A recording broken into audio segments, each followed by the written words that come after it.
What's up, y'all? Camp Flippership here. I'm filming inside today because outside it's just freezing F-bombing cold. So I apologize about the camera quality, but I'm going to try to make it entertaining nonetheless for you.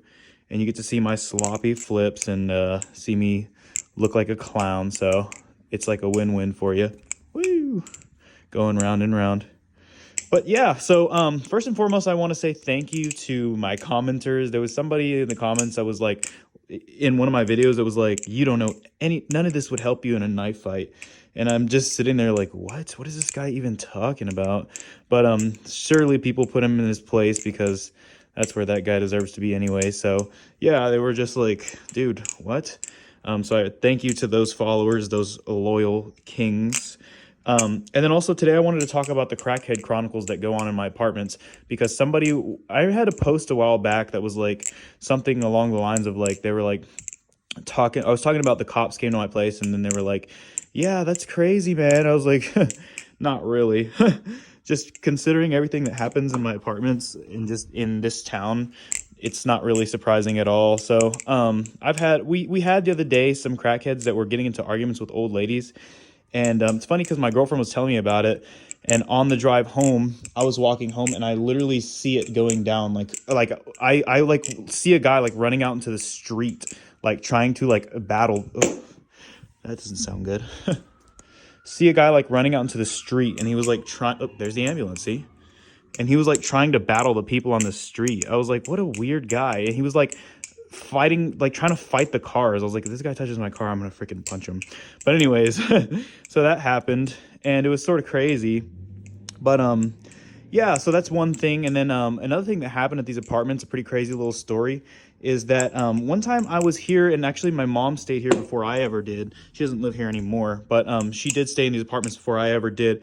And one time I was out on like my nightly run, and I came to the apartments and I just seen this guy like slumped over by the dumpster. And I was thinking to myself like, oh no, what happened? You know, he could be dead, you know, thinking the worst of the worst. And it turns out like, well, okay, so I literally like was scared. I like tapped his shoulder and stuff, trying to see what was up. And he was not moving and he didn't look like he was even breathing at all in the first place. So I was just like, this can't be good at all. But I just stuck to, and I was just like, let's just see what happens, you know? And turns out he was alive. So after poking him for so long, I looked over and I see that he's like finally breathing, and he like springs up like a crackhead, which I think he was on crack or something. We have a few bars that are around us, so there's a lot of like stragglers that stumble around to these areas, and so it's always interesting to see like what they bring. But yeah, so that happened, and I was over there like kind of messing around and like talking to him, and then he started saying that he got like kicked out of his house, and then he wanted help like trying to like he pulled out his license so that I could like help find him. And so we started walking down the street and I'm like, yeah, man, I thought you were dead, you know? And he's like, yeah, so did I.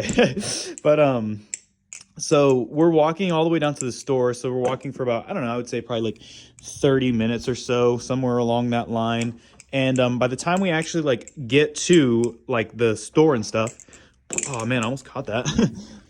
By the time we actually get to the store and stuff, let's try it again real quick. Full focus. Damn, that other finger keeps getting in the way. Anyways, but yeah, so by the time we get to the store, he's like telling me, he's like, oh, we're actually going the wrong way. And I was like, dude, you know where your house is. Like, it's weird because when I put his GPS in the house, or his house in the GPS, it didn't even say like a place. And he was like, oh, trust me, like I know where it is. You know what I'm saying? So I'm like, okay, well, it's not like a guy's not going to know where his house is. So I was just trusting him, you know, to you know, be a little bit honest or whatever, which was a big mistake. But so we've been walking for like 20-30 minutes. We get down to this end of the street. I finally am able to find his address on the GPS, and this freaking dude was like, we were going the wrong way. So he was like leading me to the wrong freaking place. And in my mind, I'm thinking like, man, I wonder what this guy's trying to pull. But at the same time, I'm also thinking like, how is he going to pull anything? He's like incapacitated. Like I'm having to like have conversations with this guy just to keep him like conscious. And, you know, cause in my mind, I'm like, it is my duty to kind of like be a good guy or whatever. Like, I'm not just going to like let him like pass or like let him like, you know, whatever. And so Somewhere along the line, we walked back to my place, and I'm like, in my mind, I'm like, okay, let's just get our bases together. Damn, I can't land a scissor. What the heck? Maybe on the bite handle I can. Yes, I can. But yeah, so all that was kind of annoying me. And then, so I kind of like just, we go back to the house and I'm just talking to him and I'm like, yeah, let's recoup. I'm going to go into my house. I'm going to grab some stuff so that we can get to walking. Because at this time I didn't want to take him in my car, because in my mind I'm thinking like, okay, if I take this dude in my car, what if while I'm driving he tries to stab me or some shit? At least when we're walking, like, I can just walk, you know what I'm saying? Like, it's just the two of us. Me and this little crackhead guy, just the two of us. Hope he doesn't stab me, hope he doesn't try. Anyways, I don't know what I'm doing. But anyways, so yeah. So that was in my mind the whole time. So I decided to just walk, but I was going to go and grab some stuff from my apartment. And I went and grabbed like a knife and just some general stuff to like protect myself. And this guy, sure enough, when I get back out, is gone. And I'm just thinking like, man, he's a dangerous individual. Like, he's a pretty stocky guy, you know, grown ass man. And I'm just thinking like, it's dangerous for him to be out on the street like that. So I start looking for him and like calling his name out. And I guess like since he's so out of it, he just kind of like lost track of what was going on, because whenever I went out there and I finally found him, he did not recognize me and he was getting angry at me. He was like, "Why are you following me?" I was like, "Dude, I'm just trying to get you home." You know what I mean? So it's kind of interesting to see how it all goes, you know? But so yeah, I go and I check up on him to see, you know, like what's going on. I get closer and closer and I'm kind of like following him, but I'm kind of like not following him. So this dude notices me and just starts fucking running, like jetting it. And I'm like, well, jetting it in his mind, he's pretty slow. But so I like take off after him, because in my mind I'm like, I'm responsible for this guy now. Like, if he goes and kills somebody, like the first person that I'm going to call is be like, yeah, we saw you were with him, weren't you? And then there he goes. You know what I'm saying? That's how I end up in prison and done for. So I was like, okay, I'm going to see what this guy's doing and just kind of check it out.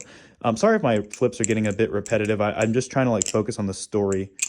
But yeah, anyways, so damn, what the darning heck? You know what it is? I need to wait a hair more on the scissor. Like sometimes I get too anxious. If I just wait a hair more, I bet you I can land it. So let me see. Like if I do this right here. No, never mind. I don't know anything.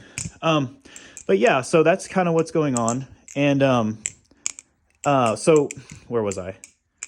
Oh, yeah. So he starts like traveling across the apartment complex to another apartment complex. So now he's like in some other apartment complex, and he literally tries to hop the fence like in the most unathletic way possible, and he like breaks boards on the fence. So like, and it's funny because like it's kind of like broke over here. It's kind of like poor in the neighborhood that I'm in.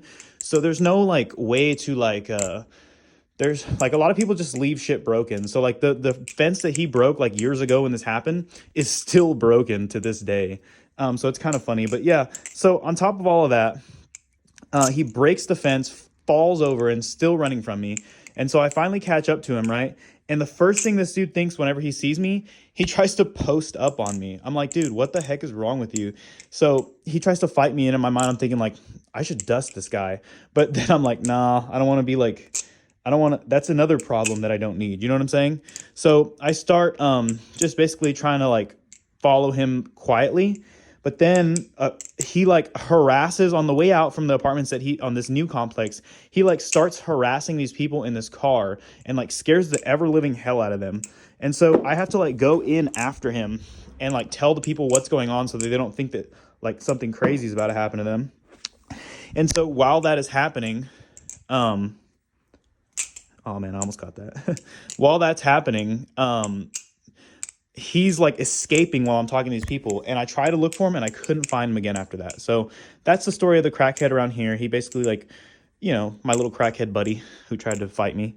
But yeah, there's a lot more of stuff that's happened here. We had a lady that would always talk in the morning that I got into a huge verbal argument with. And then, you know, there's a lot of crap that happens around here. Some of the stuff I don't even mention because it's kind of like not really YouTube appropriate or whatever, but yeah, so that's a little another Crackhead Chronicles story. If you guys want more, I'll pull them out the old memory box, but just let me know. And I'll tell you what, let me land this zero-G chap because it's going to bother me. Yes, real talk. All right, y'all. I'm going to have to say, rock on.